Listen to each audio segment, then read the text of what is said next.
Good afternoon, and welcome to the Future of the IC Workforce, Tradecraft, and Data. Now, please welcome INSA President Suzanne Wilson-Heckenberg. Thank you, Allie, and I'm looking forward to this conversation this afternoon. I really appreciate everyone joining us for this final installment of the INSA Foundation's 2023 Future of the IC Workforce Gaining Information Advantage webinar series. This series has been underwritten by QinetiQ. This three-part series seeks to shine a light on issues impacting the IC's ability to use open source to maintain information advantage over its adversaries. We launched the series back in May with a discussion about the IC workforce and what is needed to retain and attract talent, both skilled as well as data savvy talent. In August, we covered alliances and partnerships and how information advantage can be gained by drawing on our partners' unique access, collection capabilities, and analytic insights.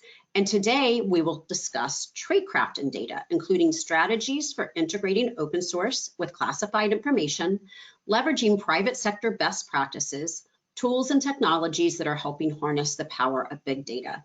Before we begin today, though, I need to make a few housekeeping notes. If you have questions, and we hope you do, please submit them through the questions box on the right side of your screen. You're welcome to include both your name and organization. Our moderator will do her best to get to them. As a reminder, this program is on the record and is being recorded and will be available later next week on our website for continued viewing. Now, it is my pleasure to introduce our moderator, a long-standing friend of INSA's.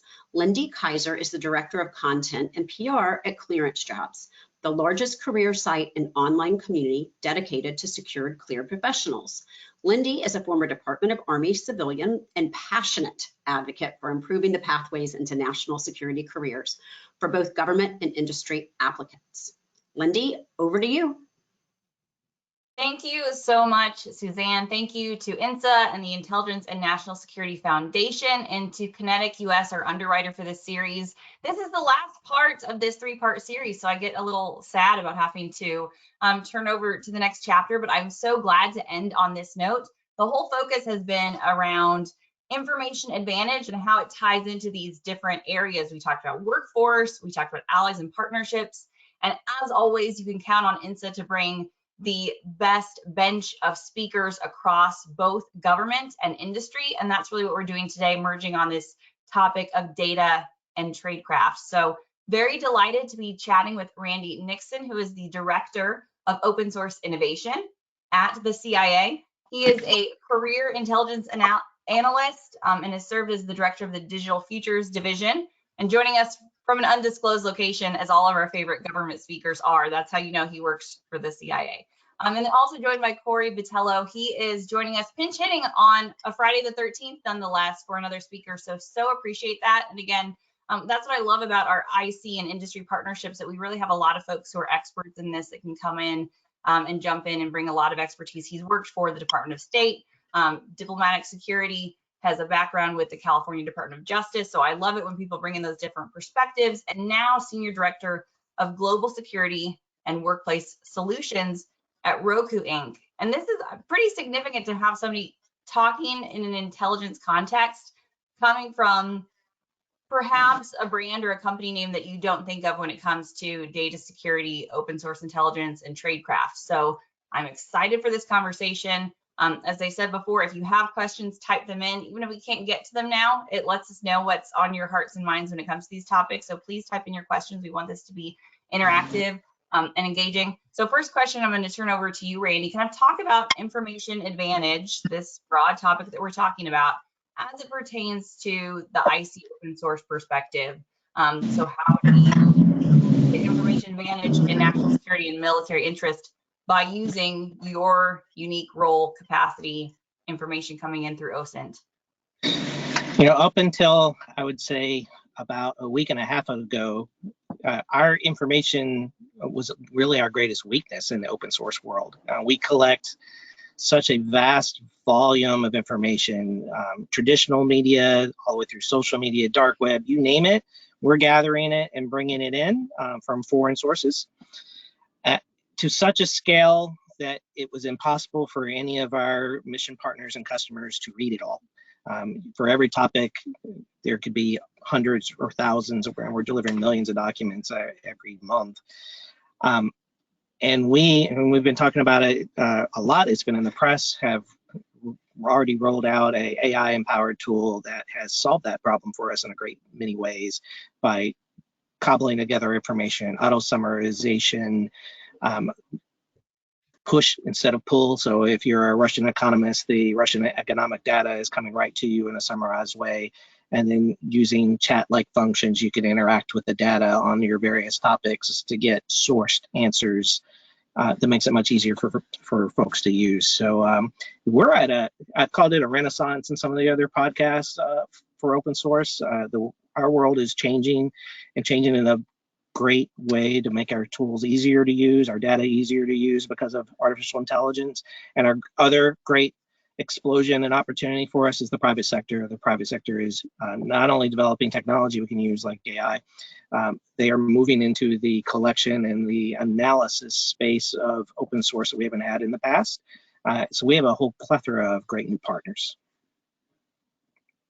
I mean, he's T and Yan, Corey, which I appreciate. Check out those synergies there. I don't even have to ask a question.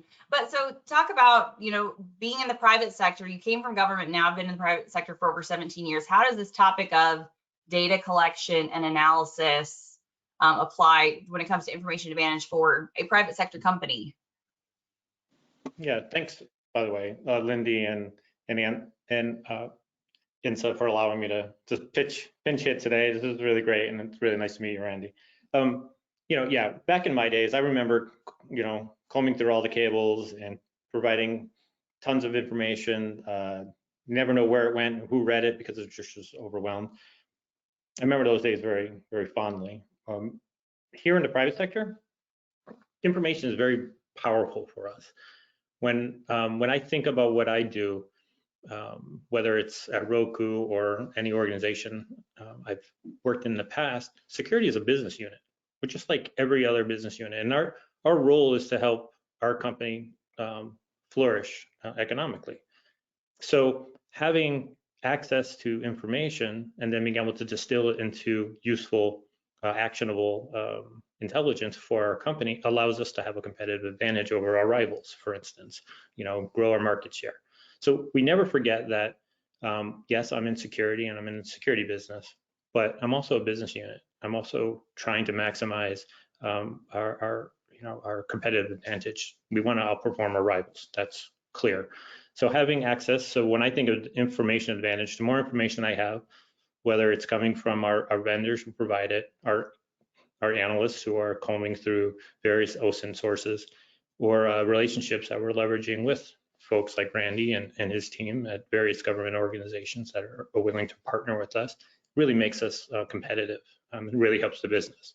If we're not showing our value from a security perspective, we're only a cost center, and that really impacts the way the company views us. But of course, bottom line is we are a security function, and we have a duty of care responsibility to help our organization be successful in emerging markets, whether it's helping to find markets for less expensive engineering labor or manufacturing, or protecting our supply chains, or recovering from a crisis. These are all the things that we can do, and we can only do if we have access to a plethora of information from various sources. You're talking a lot of my love language. You're talking making a business case for security across an organization, which I think is big, because you look at your title with Global Head of Security, you could kind of see that as more like a defensive or reactive posture, but it sounds like what you're doing with data collection and information is applying that to be kind of maybe, proactive when it comes to what you're doing. Can you maybe speak to that, and that making use of that data in a proactive way rather than kind of reacting to the latest vulnerability or security issue? So I can answer that. Was that to me, or was that to Randy? That's for you. But Randy looked like if you paused another beat, he was going to take it. All you. Okay. All right. Well, I can answer that question maybe with an example. If we are able to access information proper information, credible information, timely information, actionable information. All of these things are all in question these days, right? With the issue of what is a fact these days. But if we're able to access the information that we need, whether it's an open source, deep and dark web, through government sources, it allows us to make really strategic business decisions. A good example, if we had known that Russia was about to invade Ukraine, and I'm not saying the example that we've had at Roku, but let's say we were getting good information that says this is really going to happen, that would influence, I would be able to influence the business to move out of Ukraine faster, or perhaps, go in a different strategic direction. So using security, having access to various amounts of information from various sources really can help us avoid making strategic mistakes, and that really impacts the bottom line. But I'm going to turn it over to Randy because I know he was chomping to answer this question. No, I really like your answer, and it really demonstrates that while your customer sorts as your own company and making sure that you have profitability and move forward, we have the exact same problem set, just with a different customer being the policymaker and the warfighter, but the way we answer the questions is no different between public and private. And it opens up where it makes it even easier for us to partner, because if you take away the our impact, your profit is profit, but the way we get there is the same. So that sameness gives us a lot of commonality to be where we can work together. Yeah. Well, I'm asking the next question, Randy. So talking about integration, it gets a little sticky when you're talking about can classified touch anything else? Like we kind of put it in a separate bucket. You're working in this really unique space where CIA clearly, handling a lot of highly classified intelligence information, but doing this from an open source realm. How do you integrate those two things, and do you do that? I think this is another great topic, because we know like compartmentalization works, and we saw that. I've seen several news reports coming out of the Israel-Hamas war right now saying, hey, that's compartmentalization was used there, but stovepipes are bad. So how do we work in this realm where we want to compartmentalize, but we don't want to stovepipe? And how do we integrate the right intelligence in the smart ways? For us, there's two ways that we are able to do that smartly, because the unsmart thing to do would be to bring all of this unclass information up to the high side, where now we're paying double for storage, and it's just astronomically too large to be able to do that. So it's building connected tissues, connected systems, so that we don't have to. But the best way we do it is our people. What we do in OSINT isn't just collecting everything in the world. It's not doing Google searches. There's deep expertise. There's deep tradecraft in how we do our work. So our folks are embedded. We sit right beside our operators, our warfighters, and our analysts to be able to provide our ENT expertise to that all-source mission, both here in Washington and in the field. And that's the number one way that you get really smart connections, is the people with the technology. Everything's a human-machine team if you do it right. Yeah, I love that, because I think the push to open source has definitely reminded us that our people are, and our data insights on the data are our best advantage. We can't always necessarily ensure that we have the best data or different data, although we're doing our best. But I do think from a U.S. intelligence perspective, we're pretty confident in the capacity and ability of our analysts. So applying that and using that to our advantage, like you say, and the people get cleared, right?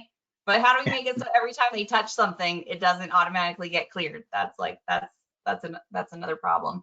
I want to talk about kind of ties into the tradecraft side of this. So we're talking about all of this data practically from a tradecraft perspective. What are some of those practical challenges to how you handle and compartmentalize or just with this in the OSINT space? The number one challenge is beyond volume, which we already discussed. It's in the less traditional forms of media, and sometimes in the traditional form, it's two-factor authorization, which sometimes is 2, 3, 4, 5-factor authorization to be able to even access data.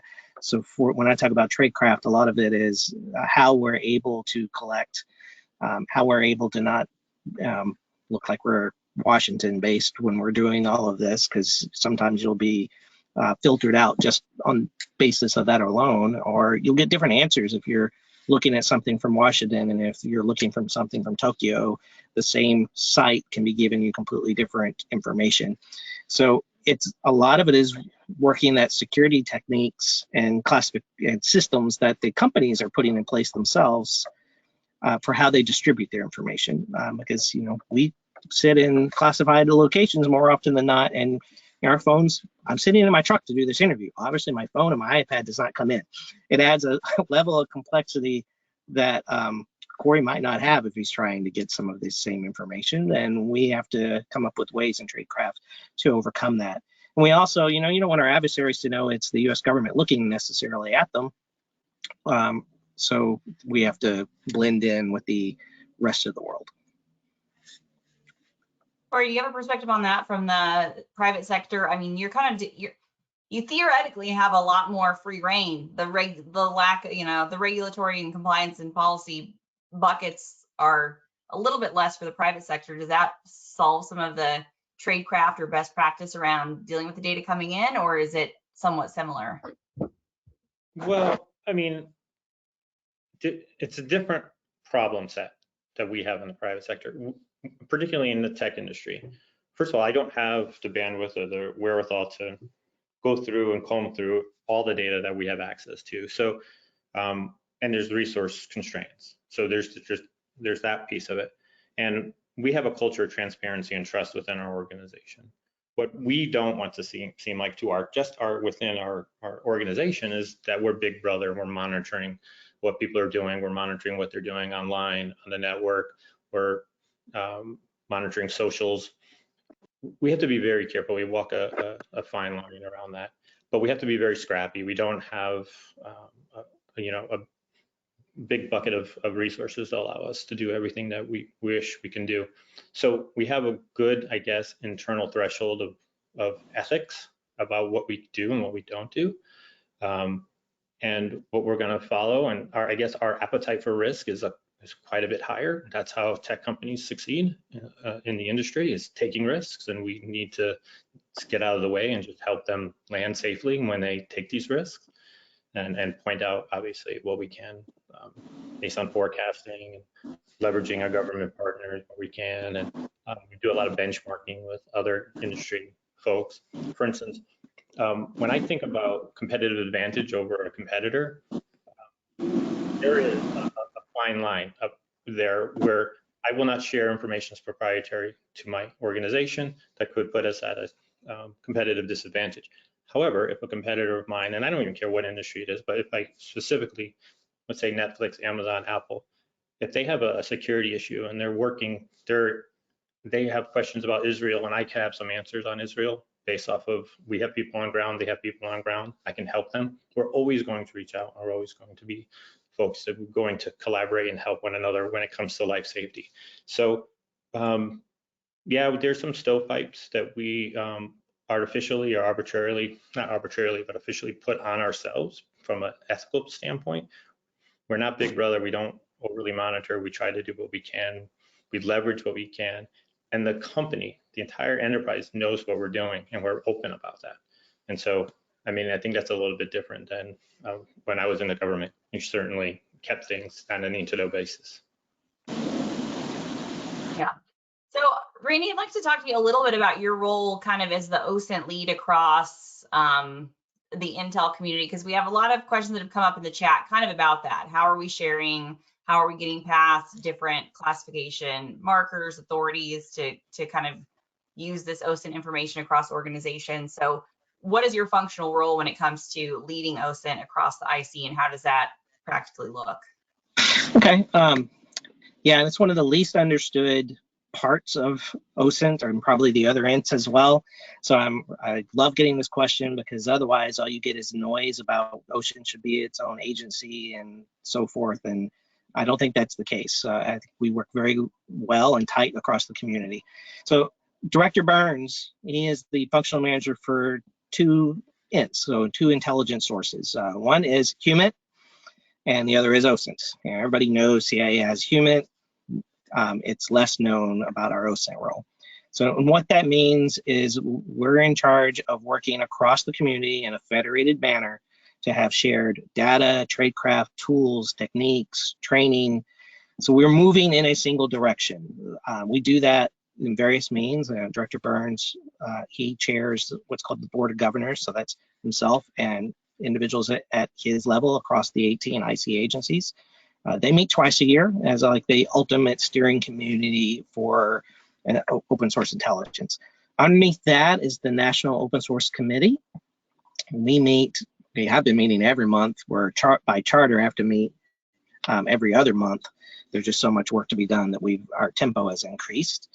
And that's chaired by me. My vice chair is my colleague from DIA, who runs the second largest OSINT organization in the IC. DNI has also a large role, and we have members from across the community as well. And we work those bigger issues across the committee or across the community. And underneath us are subcommittees that are going really deep and technical on issues like training and tradecraft and technology and AIs. We're bringing things on board. So those subcommittees report out to our National Open Source Committee, and then we report to the Board of Governors for where we're going. So we have a joint IC OSINT strategy. We have a large number of tasks that we're trying to accomplish across the community over this next 12 months. And we track all of this with business analytics like anybody else would. So we do operate very tightly and closely across ourselves. And then when things happen, like what's going on with Israel right now, our counterparts, we talk, we ensure that we're all on each other's aliases. So we're sharing information, we're deconflicting who's collecting what, and moving forward as one body. And that's really important because none of us are large enough to do everything alone, but if you cobble us together, we're a pretty sizable force.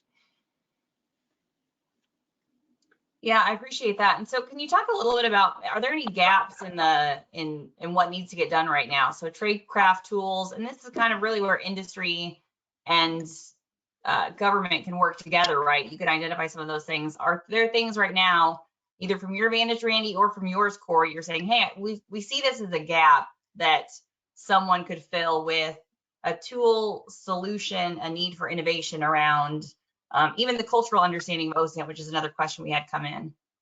Yeah, our biggest gap is getting outside those 18 IC agencies. We all have shared technology that's very easy for us to work across each other. CIA builds a bunch of those, DIA has built some of the others. We share that data. When we start trying to expand to further to U.S. government, broader U.S. government, and then if you talk, law enforcement and others out there who might be able to benefit for some of our information, it becomes much more difficult because they're not on our systems. Once upon a time, we had a tool where everybody could get onto it much easier, but the cybersecurity of that was too weak. The threat outweighed the gain. So everything is much more restricted today than it was 4 or 5 years ago. So our biggest gap is we need a better identity management system. We're working on that so that technology can help us solve this problem so that other parts beyond the IC can get to the proper parts of the information that would benefit them as well. We have lesser tools today, and we have the human factor that tries to solve this problem, but that slows everything down a bit. Corey, did you have thoughts on that, or things that you've seen as kind of needs in this industry? Yeah, for sure. Look, having information and having it very timely, really fast is really important to me, because you're competing against what my executives are seeing on CNN or whatever blowing up their phone, right? We have to be quick. I can't rely on, unfortunately, the government to provide that information in a quick way, because they're digesting information, they're verifying, they're doing all the things that they need to do from a tradecraft perspective, and then oftentimes aren't sharing it with the private sector. There are avenues for that to happen, but it's not as robust as it could be in the perhaps in the future. Is something we can talk about, how we can have better public-private sector sharing at a really, really timely basis. For example, if I need to know whether or not the airports is functioning right now in Tel Aviv, I'm not going to wait for the government to tell me. I'm going to pick up and call my counterpart over at Delta, United, wherever, and they'll tell me straight away, because I built that relationship, and that's what we do for one another. But that's an issue.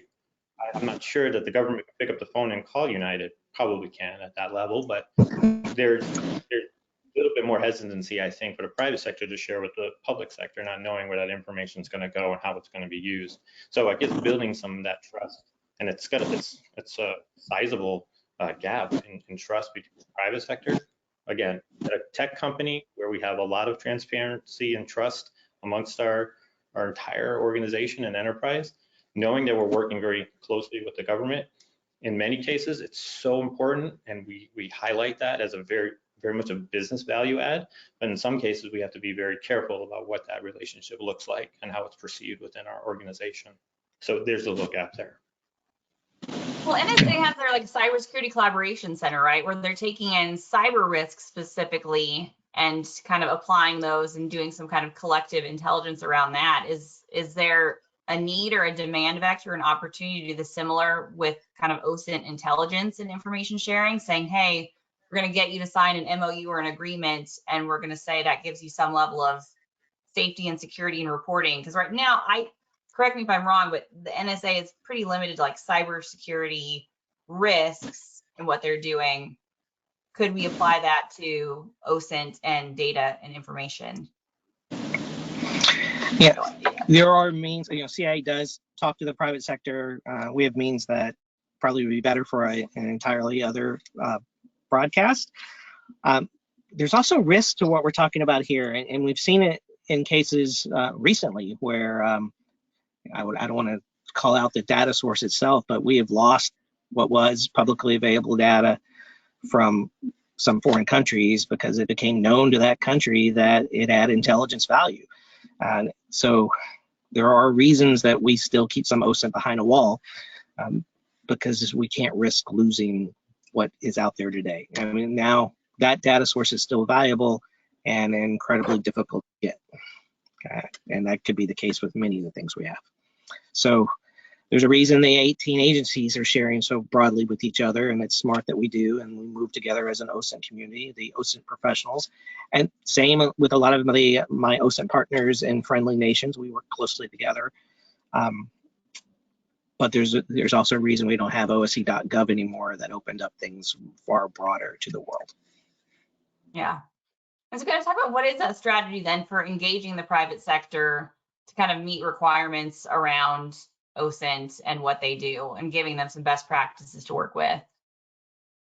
We have great ways to do that, and we are far more open with the private sector than we have ever been in the past. And this has started almost 2 years ago. And if you're a private company out there, grab your pen. I'm going to give you an email address. It's df-engage@ucia.gov. You send a note to that email, again, df-engage@ucia.gov. And we have means for you to work with us that are far easier and faster than we've ever had in the past. We have a broad agency announcement called Digital Hammer. We put out unclassified challenges on there. We give you 30 to 45 days to send us back in white papers. We review those white papers fairly rapidly. And then a smaller section is asked to do a full proposal. And then from that, we also will give you another 45 days or so to do your full proposal. And then from there, we can neck all the way down and ask for a prototype, or skip that stage. And we have sole source justification already from doing this necking down system that we've done, and can start putting you on contract. So we're, a normal contract could take years. We can go from putting out a challenge out there in the open world to getting a solution in 60 to 90 days with this process. We have companies that are on this BAA from across the entire nation. Innovation is not stovepiped to just Silicon Valley anymore. It's happening everywhere. And we have tried to lower the barrier to make it easy to reach those innovations and those smart solutions from the very newest startup that maybe a VC sent our way, all the way to the more established companies that we've been working with since the 40s. Yeah, I love that. I'd love to get a little bit of perspective from you, Corey, on kind of what it's been like to, work supporting the government and then moving into the private sector, kind of around some of these same big data and tradecraft topics. I think my experience leaving the Pentagon was assuming the private sector was going to be just like so forward thinking I wouldn't even notice it, but they have a frozen middle too. So there's just some of those things that I think sometimes we can overly criticize government around these topics. So I love to have somebody who has both of those perspectives and say hey, what are some of the differences? What does it look like to apply OSINT industry versus government? Yeah, that's a really good question, and it's a fair point. Depending on what industry you're in the private sector, things could run a lot like government, depending if the leader actually came from a government organization and they brought their culture with them. And we see that all the time. Look, I came from the State Department, came from diplomatic security, and this is not a real criticism of that. And there's no single organization that's got this nailed down to perfection, and certainly not any of that I've been part of. But I would say anyone who's looking to, for instance, transition from the government sector to the private sector, and particularly into tech, it's exponentially difficult.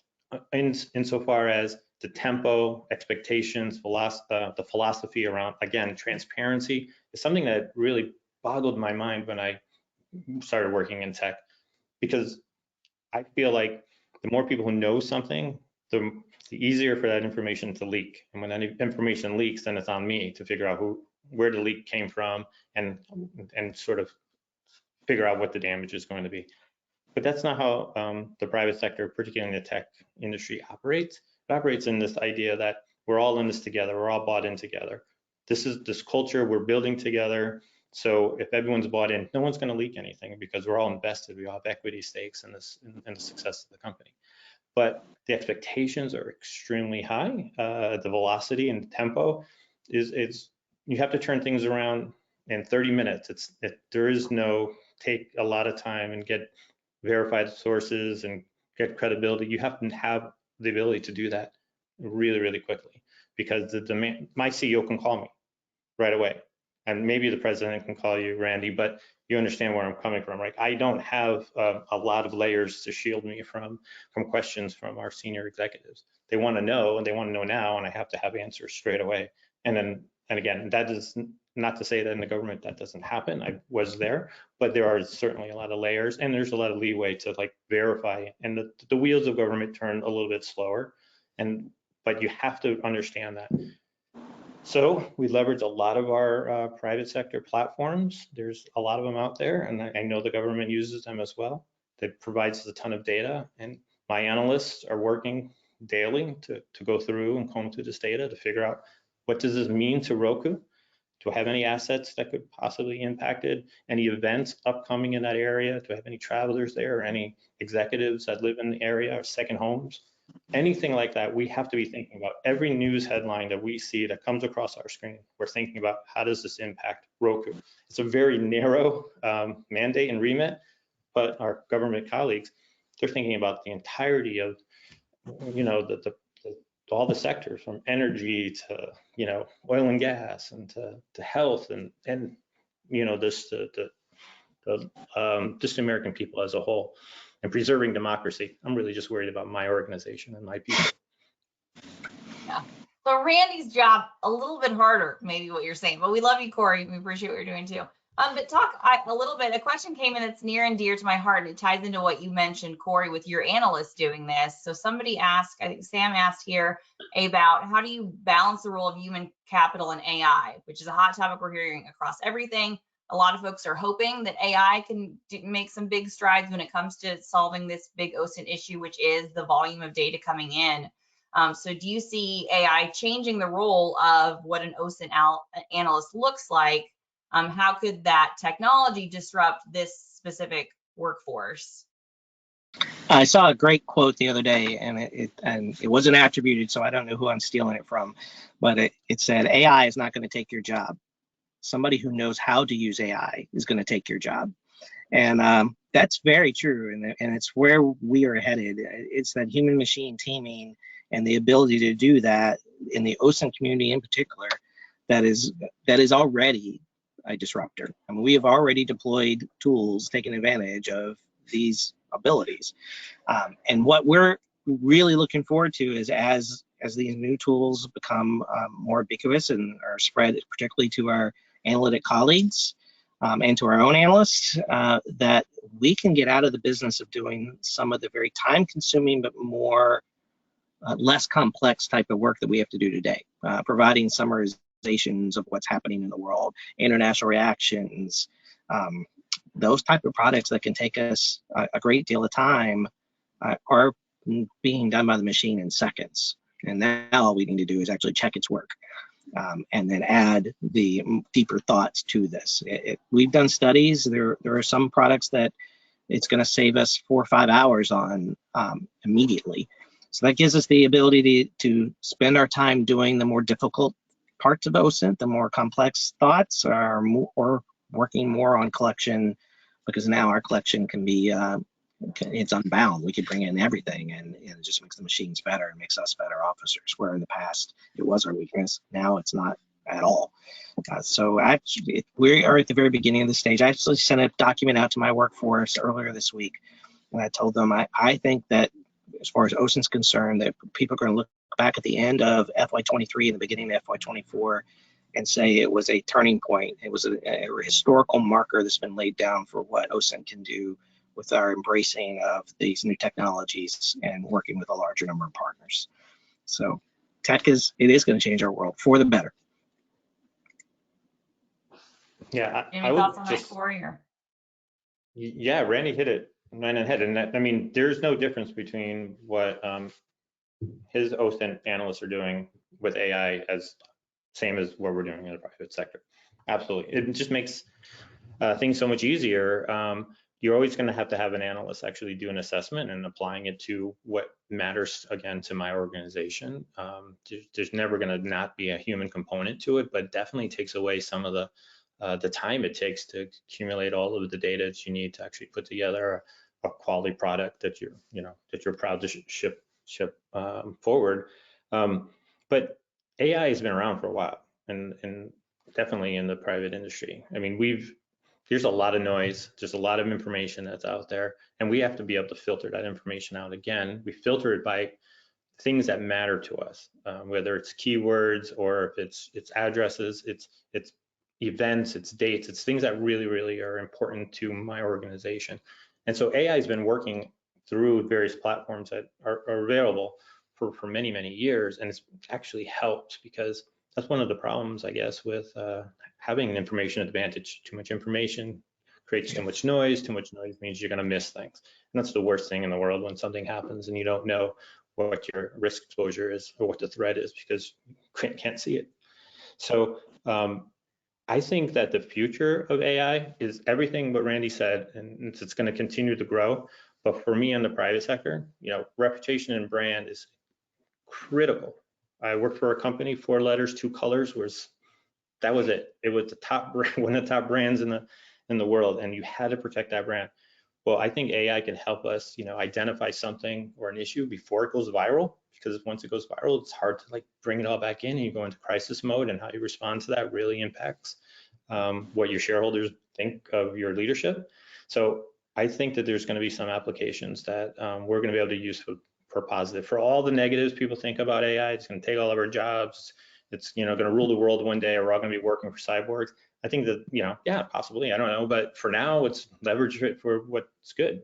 And for us, it's going to be helping my industry, helping basically save the world one day, right, Randy? Yeah, amen. I just feel like I'm safe until the robots can do sarcasm the way I can. I just think this voice cannot be replicated. But it ties into another question that's a hot topic. Jared asked about the prevalence of misinformation and disinformation, which kind of ties into this OSINT topic.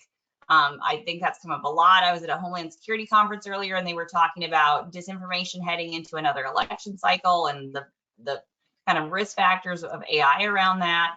I know there's some new organizations, heard about trust in media, kind of talking about this information of media and news sources.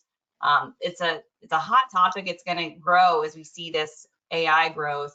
Does OSINT tie into that at all? How do you kind of vet out separate the wheat from the chaff, as it were, and make sure you're getting the right data in there and filtering out the disses and the misses? Yeah, and Corey and I probably have different problems with this.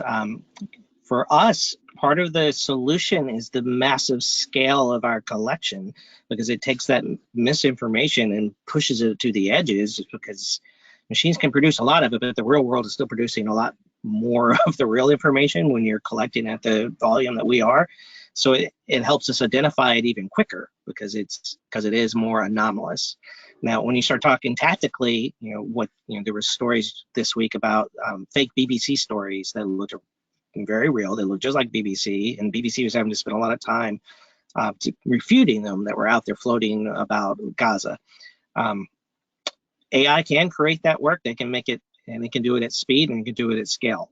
AI can also be used to help defeat that work, and that's the cycle we've been in on many things. It's fakes are made, companies create ways to defeat those fakes, which they make new fakes, and we just keep going on and on. But there's two sides to every coin here. I mean, what's a threat is also a solution. Yeah, he's always hard to top, Corey, but you want to try? No. Well, no, that all makes sense, Randy. You're absolutely right. There is definitely some risks here, and again, if something were to go viral that impacts my executive leadership team or my brand, we need to ensure that we have great crisis communication plans ready to go, get out in front of the story, combat these fakes with what we truly honestly believe to be facts, which again, that's open to interpretation these days, which boggles my mind. That's where we are today. But we make sure that we have lawyers and reputation management consultants on standby, because we know that this is definitely something that any one of us could face at any given point in time. So it is something that keeps me up at night. We have a question coming about OSINT as the ENT of first resort. I've heard that said. I would love to know if you believe that's really true in practice or in kind of how the institutions are built. And then if that is the case, OSINT is the ENT of first resort, do you think our current IC training programs, education curriculum kind of also supports that in terms of how we're training the workforce to look at intelligence? I would say at its best, it is. And when we're being our best, it certainly is, because we've already collected it. It is, things cost. There is work that goes beyond it. But if you add up what we're spending on OSINT across this government, it's far less than one satellite, certainly far less than one human that you're putting into harm's way by having collect. It's cheaper than SIGINT. So we need to use OSINT first and use the more expensive and exquisite INTs to fill in those gaps. It's safer, it's smarter, and it's a better use of resources, human and dollars. And I would say maybe most of the time that is true. And the way we execute our work, it's certainly not all the time. And some of that reason there hadn't been more of it is because of how hard it was to use OSINT with the scale that I'm hoping we're making easier today with work that we're doing. Some of it also is just the natural pace of who we're working with when a policymaker is new, when a warfighter is new, and they're not as familiar with intelligence. Well, those novel intelligence they're very cool. They're nice and sexy. They make movies about them. They do not make movies about OSINT. And there's a little bit of learning curve. And usually that learning curve is pretty quick. And the value of OSINT becomes known very quickly to the policymaker and customers out there for us. I will tell you, the analysts on the line, the operators on the line, and the warfighters who live in this world, they use OSINT. Most of my career is following wars in unstable regions. Often OSINT was my only source. It was when something bad was happening, it was always my first source. So we have always valued it, and the idea that it hasn't been, I think it's a misnomer and a fallacy. But as far as getting it to be fully appreciated as much as the cooler ends, that ebbs and flows with where we are. I feel like, Corey, you know some people in TV, right? We got to get that movie made. Randy and I are ready. We'll be happy to provide some support to get that cool Jason Bourne Goes OSINT film. Is he retired yet? Can we bring back that franchise? I asked ChatGPT to write a script. It was okay. It might have been a good first draft, a place to start that the humans can then go forward with. We're coming up with a lot of ideas here today. So I want to talk. It ties into this. So it kind of building on what you already just said here, Randy, there has been a lot of chatter about OSINT and what we're doing in data and Tradecraft saying, hey, we need a wild bill moment. It's really time for the intelligence community to change the way it does business, to overhaul a lot of things, and to kind of like make some major breaks to put OSINT and to kind of build it up as this into first resort. Other folks are saying, hey, because of the misinformation, the disinformation, we're dealing with a little AI, machine learning, we need to be think a little bit more incrementally and not necessarily blow the whole apparatus up. Do you have a perspective on that? How do you kind of work between those two camps? Yeah, I think there's two different answers to that. I'll give you both. So there's those who are saying blow it all up and create a new agency. I don't think that's necessary. We talked about that earlier with the federated approach about how we work together across the community.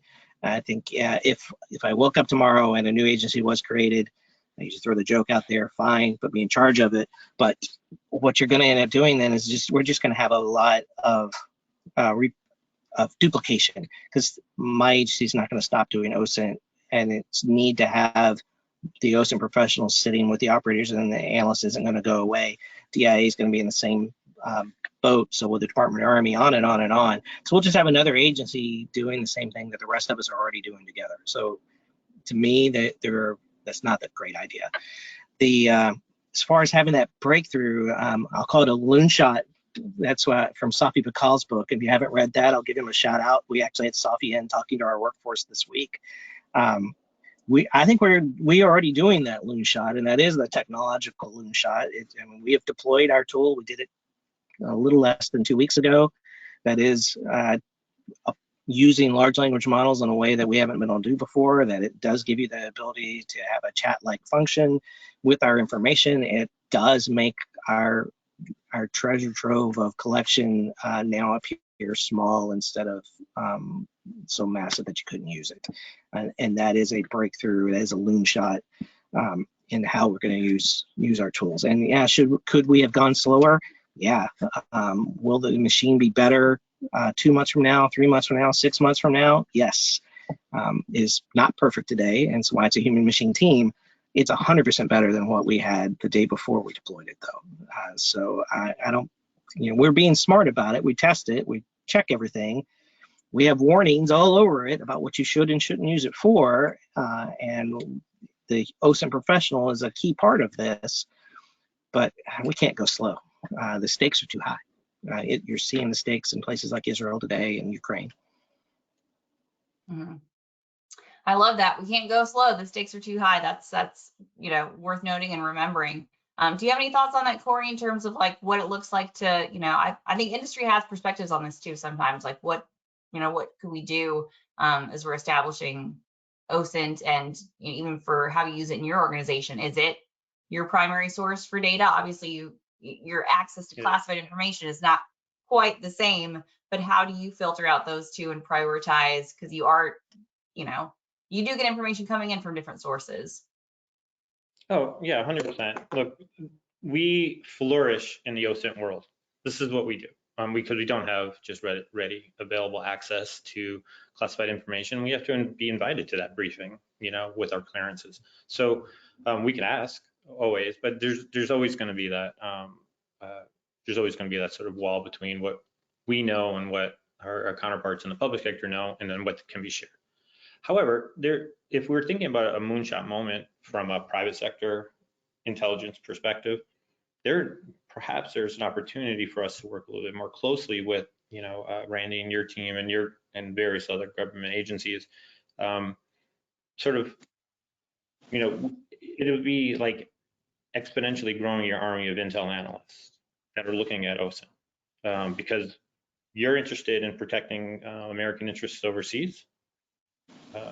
We're interested in that as well because we're overseas, and I think it's a patriotic duty in some respects for people like me and organizations to be more free with our ability to assist. And maybe there's, again, moonshot moment here would be thinking about an intelligence analyst draft or something similar to that, where you're actually drafting folks into government service for a year to help provide that training or expertise that maybe the private sector is gaining, because again, this is the environment that we're flourishing in right now. So again, just wild bill ideas, but certainly I appreciate what Randy and your team is doing, and of course I appreciate your service to this country for sure. Yeah, I agree with you completely, Corey. We're at our best when our officers are going back and forth. They're gaining expertise. They're gaining contacts. It can be difficult with the clearance process. It would take us longer a year probably to bring your folks in, but once they're there, we would love what those mid-career hires in particular can bring to us with those expertise, languages, just life skills that come with it, data knowledge. So we can. There are people I can help you talk to. So. Okay. Well, I mean, We're gonna have that drink. I think the on and off ramping, I know it's it's across the IC, but the IC knows the value of that because they use it internally, right? You have those folks who move within the intelligence community to get, hey, I was at ODNI and I'm going to move to CIA, I'm going to work at DIA, and I'm going to get that perspective. We're getting better at that. So it gives me hope that it's just another bridge to say, hey, if you have a private sector industry clearance, maybe we can kind of create some more of those pathways to get folks in. I think there's folks in the community who are interested in it. We just got to continue to push the policy piece of it. So I don't know. Yeah. We got to get people to stay in their private sector jobs for 3 years so they can wait the process to get an IC clearance and then hop back and forth. But there's hope because these are conversations that are happening. I had a question about like kind of specific applications for OSINT with your various career roles. I know we're getting close to the finish, so if you don't like that question, you can just close on whatever you wanted to say today that I didn't ask you about. But I do love talking about that. Like, hey, what are some of the applications? We know it from Russia and Ukraine. We're seeing it in Israel right now. Like, what are some of the practical applications from both a private and then a government perspective for saying, hey, this is why we're using OSINT. The value proposition is there. You first, Corey. I'm more interested in hearing your answer. Well, I mean, I think I articulated the value proposition, I think, hopefully, over the past hour. You know, as a corporation, we have we add business value, and the way we do that is capturing as much information that we can that pertains to our assets, understanding our risk exposure, and applying that information, distilling it into actual intelligence, and then using that to influence business decisions, whether it's on safety and security or it's on moving into riskier and riskier markets where actually the money is to be made. So we don't have access, full and complete access to government intelligence, and that's okay, as long as that there's an opportunity for us to build those relationships and networks and leverage the government, and they can reach out to us when we need it on things that they can clear for us so we can actually make smart decisions. It's just the timeliness is always going to be a challenge. But if you're in the private sector now, just know there are tons of tools out there, and some of the best intelligence analysts I've ever worked with or I've managed have all come from the government. Phenomenally up there. They come to the private sector. They know Tradecraft really well. They know how to write super well. It's just that there's going to be some challenges in the transition, but that's okay. Adapt and overcome. That's sort of what we say all the time. Our team is one team, one fight. We work really, really hard to ensure that we have a value proposition for the organization, and it all starts with the information that we can get through our intelligence providers, which is all open source right now. So I'll leave it there. Thanks. I'll just say it's just another example of our commonality, not the differences that people think of. The customer's different, the techniques, the tools, the need for data, the need for partnerships between public and private. Those are all there. And I look forward to the day when my officers completely understand they have to turn everything around to me and to the president in 30 minutes, because sometimes what drives me the most crazy. So Corey, embrace that part of your culture, and it's one that I try to bring into mine, and it can take a little more time than 30 minutes to get an answer sometimes. So there's much more in common in this world than there is